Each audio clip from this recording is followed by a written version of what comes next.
গুমের অভিযোগে প্রথমবারের মতো সাবেক প্রধানমন্ত্রী শেখ হাসিনা, তার নিরাপত্তা উপদেষ্টা তারিক সিদ্দিকী ও সাবেক আইজিপি বেনজির আহমেদ সহ ১২ জনের বিরুদ্ধে গ্রেপ্তারি পরোয়ানা জারি করেছেন আন্তর্জাতিক অপরাধ ট্রাইব্যুনাল।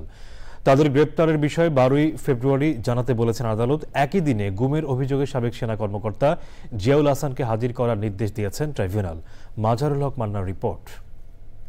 আওয়ামী লীগ সরকারের সময় ২০০৯ থেকে ২০২৪ সাল পর্যন্ত বিরোধীদের দমনে গুম করা হতো বলে ট্রাইব্যুনালে অভিযোগ করে প্রসিকিউশন।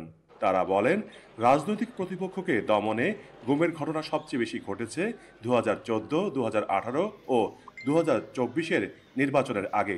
এই সময় মাইকেল চাকমা সহ ১,৬৭৬টি গুমের ঘটনা ঘটেছে বলে আদালতকে জানান তারা। বাংলাদেশে একটা ভয়ের সংস্কৃতি চালু করা হয়েছিল যে অস্ত্রের মাধ্যমে, সেটার নাম হচ্ছে গুম এবং আরেকটি হচ্ছে ক্রসফায়ার। সেই অপরাধটা সংগঠিত হয়েছিল তদানীন্তন প্রধানমন্ত্রী শেখ হাসিনার প্রত্যক্ষ নির্দেশে, পরিকল্পনায়। যেহেতু এই অপরাধগুলো একটু ডিফারেন্ট নেচারের, গণহত্যার অপরাধের চেয়ে, এই জন্য আজকে ডিফারেন্ট একটি মামলায় তাদেরকে আমরা গ্রেপ্তার দেখানোর জন্য আবেদন জানিয়েছিলাম। এর মধ্যে সাবেক প্রধানমন্ত্রী শেখ হাসিনা, তার তদানীন্তন নিরাপত্তা উপদেষ্টা তারিক সিদ্দিকী, তদানীন্তন আইজিপি বেনজির আহমেদ সহ বিভিন্ন সংস্থার মোট ১২ জনের বিরুদ্ধে আজকে আমরা গ্রেপ্তারি পরোয়ানা জারির জন্য আবেদন জানিয়েছিলাম। আদালত সেই গ্রেপ্তারি পরোয়ানা জারি করেছেন। শুনানির সময় ট্রাইব্যুনালের এজলাসে ছিলেন গুম হওয়া ব্যক্তিদের পরিবারের সদস্যরা।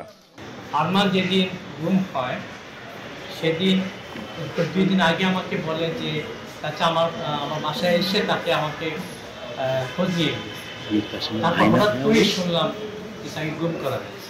আমরা বিশ্বাস করি কোনো অন্যায় হবে না, কোনো অনাচার হবে না। অ্যাকচুয়ালি দোষী সেই বিচারের আওতায় আসবে। এবং শেখ হাসিনা কতটা পৈশাচিক ছিল আমরা এখন বুঝতে পারতেছি।